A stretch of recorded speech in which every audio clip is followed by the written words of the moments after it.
listening to the Level 5 podcast, featuring wide-ranging conversations on the subjects that matter in business and management. Welcome to the Level 5 Strategy Lounge podcast. My name is James, and today I'm joined by Ian Medell, Managing Partner and President at Level 5 Strategy. Ian, thank you for joining me. Great to be here. So, I'm excited because today we're talking about Canadian Tire, a brand I feel like I've known my entire life, and a longtime Level 5 client. It was announced about 2 weeks ago that Canadian Tire maintained their title as Canada's most valuable retail brand. Just to give our listeners a bit of context, this ranking was done by Brand Finance, an independent brand valuation and strategy consultancy who values companies based on their intangible assets as well as their bottom line. Before jumping into the report and Canadian Tire, I was hoping, Ian, that you'd be able to talk about how Level 5 defines brand. Well, that's a great question, James. We define brand as the value of a promise consistently kept. Let me just quickly sort of break that down a little bit more for you. The value part is the financial value, as well as the value of the insight that you get about what makes that brand so unique. The conversation that we're going to have today is actually around the value piece in terms of the monetary value, and that's what Brand Finance, based in London, England, has done for Canadian brands, and that's what this report is all about. The promise piece of the value of a promise consistently kept is really, if you will, the point of differentiation that you're making to the marketplace, that the brand makes into the marketplace. And then the consistently kept is making sure that operationally the organization, from all aspects of it, are actually delivering on that promise. So that's sort of a succinct way of what we think of as brand. No, that's perfect. And when we kind of get into the report and look at the top 10, 8 of the top 10 most valuable Canadian brands are in banking or telecom.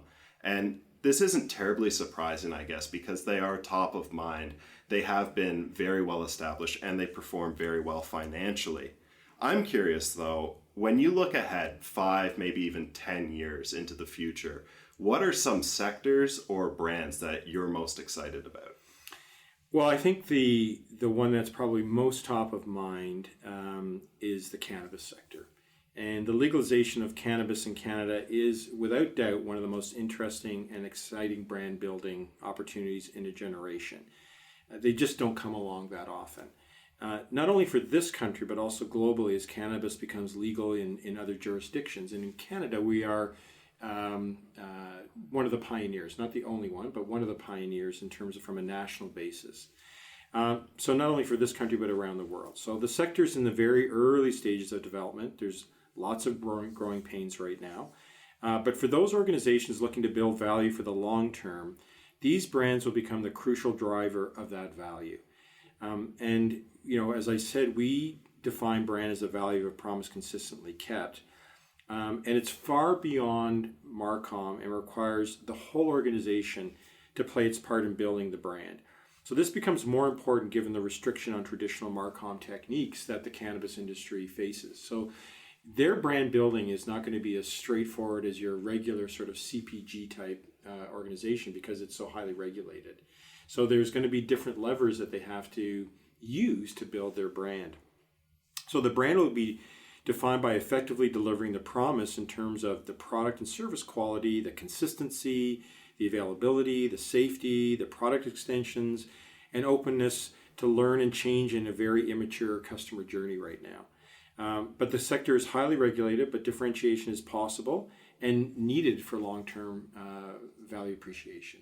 Yeah, I couldn't agree more. And I think it's really exciting, especially right now. And we've touched on this in a prior perspective piece, but how these cannabis companies are having to shift gears from a race to scale to that brand building and trying to establish a little differentiation. Another kind of hot topic, and with cause, has been tech and digital.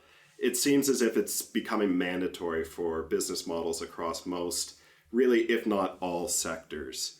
Can you talk about how companies can really get digital right and how that will influence brand value growth? Well, you're absolutely right that technology or digital should now be immersive in any organization's business model. It's not a separate project. It's not a functional area. It has to be immersive in the entire business model. It should be part of any strategic discussion and seen as an enabler to differentiation and the value proposition put forward to the market. So, as much as it's a disruptor, it shouldn't be something that you should be afraid of. It should be something that's embraced. It's just a new lever, a new tool about how you're either going to bring your point of differentiation forward or to actually create some differentiation. So I think it should be embraced by an executive team at more traditional organizations. When you use the term digital today, the reality is the necessary changes encompass much more than simply a process of redesigning IT architectures and business operations. Again, it's immersive. Rather, companies must rethink everything that touches the customer journey, the design, the research, the product management, the marketing, the support, you name it. They have to, it's immersive. It touches everything. And create experiences that likely go beyond a product's original purpose.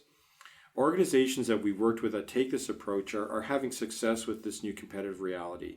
I think the next 5 years will start to separate those who have embraced technology and embraced by the executive teams and the broad organization itself. And they're not afraid of this new competition. Some people seem to be paralyzed by it. And you just take them on like you would take any other competitor on. And it'll separate, again, those people who have embraced it from those who are paralyzed by it and clearly show the winners and losers. So I think that's in the next 5 years, you're really going to start seeing the traditional organizations that have adapted and changed and embraced it with those that haven't, and they'll be less successful or they won't be around anymore. Right. On the topic of winners and losers, we are talking about Canadian Tire and how they were Canada's most valuable retail brand. I'm curious, having worked with Canadian Tire quite a bit, what are some of the unique or influential ways that they've managed their brand as an asset and how that has helped them differentiate from the competition? Well, it's a good question. I think there are two significant things that they've done. The first thing, they've recognized that the traditional model of retailing, which has been product-driven, has dramatically changed to become customer-driven. Customers have gained a lot of power thanks to technology, social media, mobile purchases. They are clearly in the driver's seat. And as a retailer, they understand that and they've adapted their business model to become much more customer-driven. For example, they can do customers can do instant price comparisons, they can do quality comparisons, they can do purchase anywhere, whenever they want to do it. And adapting this changing business model requires a new strategy, it requires new processes, new competencies, and culture. And I think Canadian Tire has been working hard at this for the past several years. You may recall that they actually, years and years ago, got into e-commerce, and they were really too far ahead of the market, and it didn't go well. And so they folded it all and, have reemerged back in these last couple of years and have really made great strides in this area. The second thing that the organization has taken the time to really understand their brand, the Canadian Tire brand, and treat it as a valuable asset. To be nurtured, to be leveraged, to act as a driving force for profitable growth. Importantly, this brand ownership and culture must start from the top. The chief brand officer of a brand-driven company is the CEO, and I believe that Stephen Wetmore excels at this, and he has been a real driving force. They are one of the only organizations I know that have a brand and community committee at the board level, so that's sending a signal when a board committee is concerned about the value of the brand, the protection of the brand, how that brand emanates itself into the communities, which is so important for Canadian Tire. It sends a very strong signal to the management team and all the way down to employees what the role of the brand is. And we know that the brand is the value of a promise consistently kept, and they really deliver on that. You talked a bit earlier about customers and how they have more power now with digital. And I also think that it's really changed customer expectations. I read recently that in 2018, Amazon Prime orders doubled.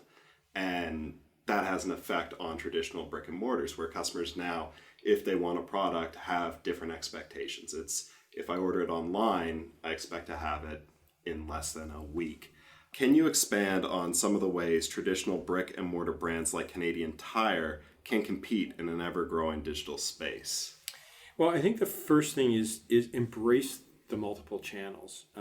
They're not going away, and embrace those channels that consumers can now engage in, and then ensure your operations are extremely competent in all of those channels.